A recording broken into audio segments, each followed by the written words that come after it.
What's up, guys? My name is Matt Nefarious. I'm back with another Raid Shadow Legends video. Today, we're talking about the wonderful new Panda BAMBUS 4-leaf. So without further ado, let's just jump into the game, take a look at this new champion. The fusion just finished. Clan versus clan going on right now, so a lot of people probably just pulled him. I know that there were some first looks, but I don't have the test realm or anything because we're small over here. So let's take a look at what we're doing with this guy. For me personally, I needed a champion that could help in Dragon Hard, and because of that I went for this fusion. I built him up specifically for Dragon Hard. So I'm in the way. You can't see the stats super good here. Let me shift myself. We're just going to be in the middle of the screen. All right. Let's go back to the summary of stats. Quick summary. We're looking at around 52,500 HP. Attack doesn't matter, just from some stats. And this is more kind of mid to late game. Definitely not an end game account by any means. Defense, almost 3,500, excuse me, almost 3,500 defense, 125 speed right now. Crit rate and crit damage, negligible. 231 resistance, 394 accuracy. That is to make sure that he's able to land these decrease accuracy debuffs. That's really kind of the only spot, just kind of helpful. Decrease speed, also another helpful one in some content. So we look at his total stats. Let's go to specifically Dragon Slayer. I've only got a little speed boost, a little resistance boost, 24 additional accuracy. So we're looking at 418 accuracy, so we can pass those debuffs back. Actually, I don't think that matters. I think his passive says can't be resisted. 50% chance of on an ally to him while he's under sleep will not transfer whatever. With the highest res, if sleep was removed from the champion by this passive, effect cannot be resisted. So yes, he can't be resisted. He's gonna take on as many of your team's debuffs as he procs, hopefully a lot of them, and pass them back to the boss themselves. So to get him to the boss and to keep him chugging along, he's fast, he's accurate, but he's also in regen gear to get that 15% heal every turn and stay alive, and perception for that speed and accuracy boost, more so for the accuracy. And as far as masteries go, I don't have him in anything yet, so this is a masteryless build on him. I plan to get these soon. Not exactly sure which ones I'm going to go for there. Let's just, if we take a look at some of them right now.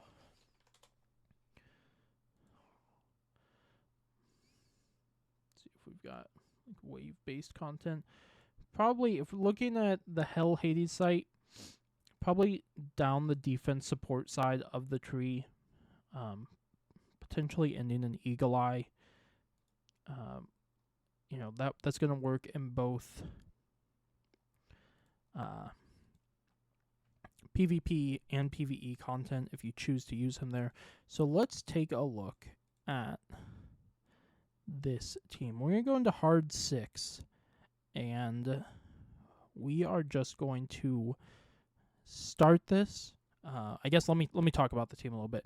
We're looking at Duchess as the lead for Reviver, some block debuffs to help mitigate for the rest of the team.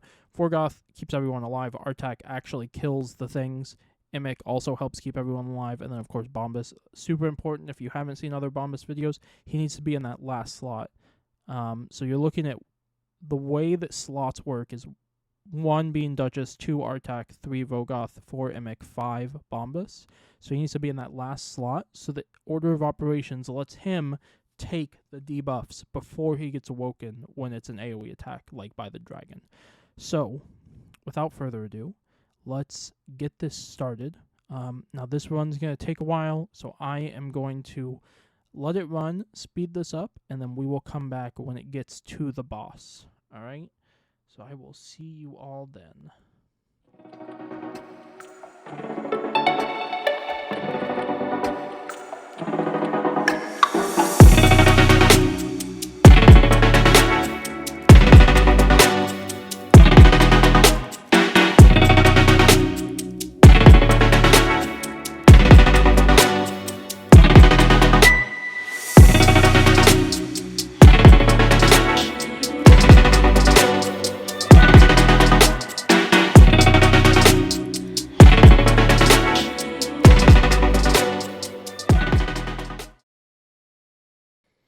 Alright, we've made it to the boss.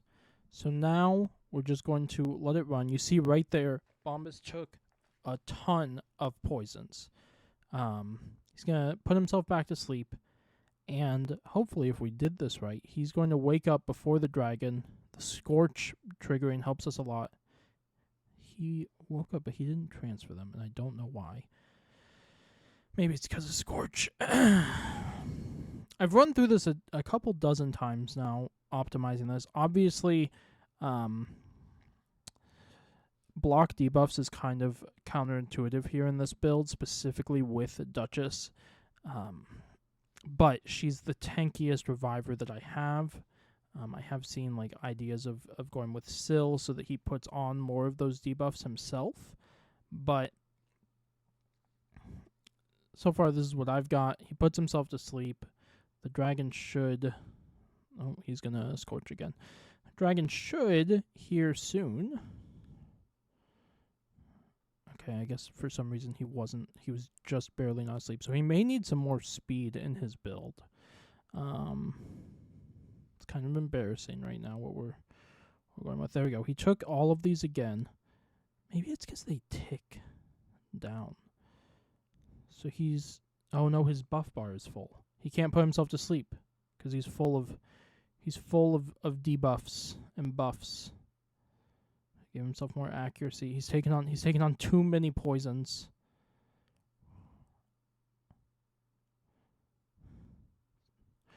Really, right now, what we're seeing him do, more than pass the poisons back, because we have a damage dealer in Artak here with us on the team.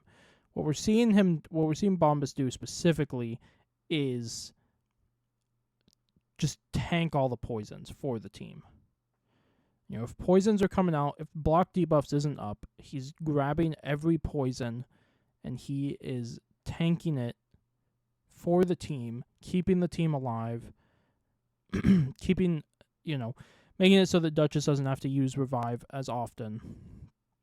Meanwhile, Artak is able to just constantly be healing back up and smacking that dragon where he's putting on the thing. So I don't really use Frost Set, but alright. We'll look into that later. So here we did it in 6 minutes there. Obviously not a super fast team. We're working with a free legendary, a fusion, an epic, and a shard legendary in Duchess that has come around and been around for a long time. But this Duchess could be Pythian, could be a super tanky Arbiter, could be maybe even a Neri, depending on how quickly some of these guys don't die that fast. It could be Syl, which I actually do want to test with here in a second. So let's just go ahead and do that right now. We will throw, where is she? She's not even max level. We're going to throw Syl in that spot. Which of you gives more?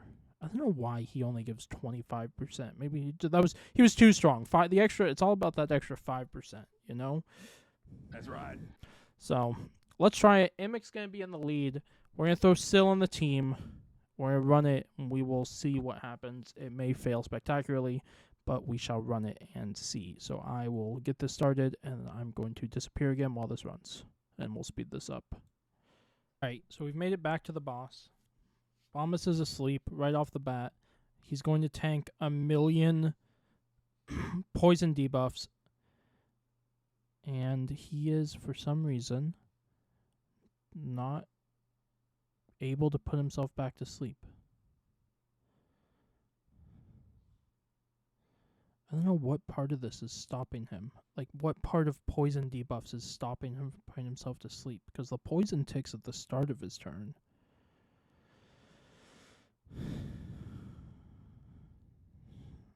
And I don't think it's the full buff bar like I thought, because he can put on... Oh, he's asleep now, but... Okay.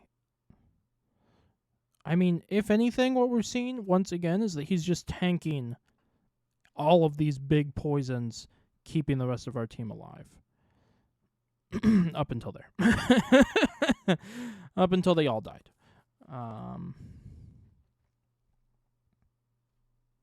Is Artak going to live through the Scorch? Yeah. They're both... Artak and Forgoth are alive. Can Artak close this off on his own? He is somewhat built for this. He's just got to get a couple... Nope, there it is. So we were really close there, with Syl leading the charge on that one. I don't... I was expecting to make this video and be like, look, Bombus is great. He's doing a great job. I don't understand. So he transfers the debuffs. Start of the turn, remove the sleep. Transfer all debuffs to the enemy with the highest res if sleep was removed. This puts him to sleep, right? This puts him to sleep. Can't be blocked or resisted by any of them, right? So theoretically, he should be putting himself back to sleep, going again before the dragon hits, waking up and passing the debuffs, right? Maybe it's a speed issue, and we just, the masteries are going to help a lot with that, with getting him higher up on that speed. All right, I'm back. Went ahead and stuck masteries on him. We went down the left side to War Master, damage, a little bit of damage. Lore Steel to help the base stat increases. Master Hexer for debuff extensions. Lasting Gifts, extending the duration of a buff, namely shields. Just some of the other ones. Some little turn meter increase. And then we ran some quick enchantment runes on him. And in Dragon, he is going to be up to 231, 424 accuracy. So, let's run this once more. And we are going to do stage 6. We're going to... bring back Immick. We're going to bring back Duchess. And bring back Immick. I wonder if... maybe we should try it with...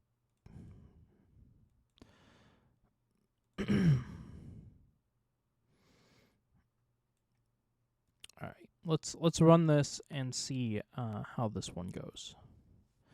So I will be back when we get to the boss.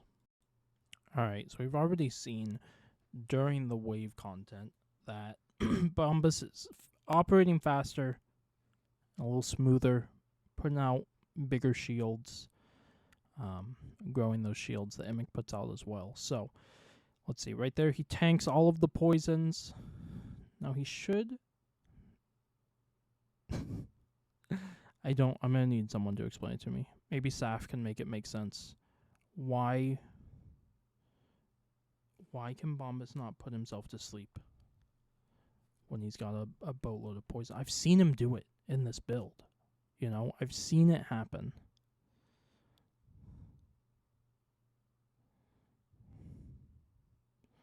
There, ton of poisons on him. Attacks. Just stays awake.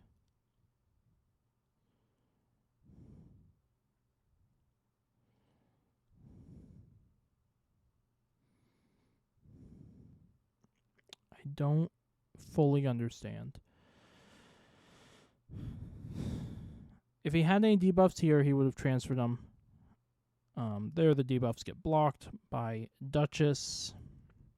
So he's going fast enough to transfer the debuffs. If he's asleep again, Dragon's gonna do the wing attack. I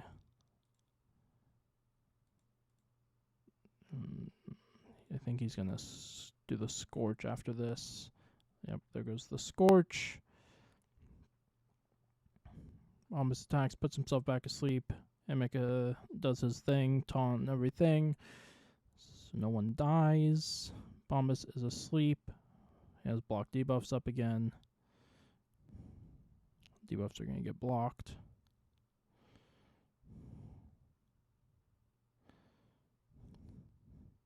So as of right now, until I figure this out, this is the Bombus build. I mean, it works. It's doing something, right? He's just not killing the dragon. So you do need someone in there with you to kill the dragon.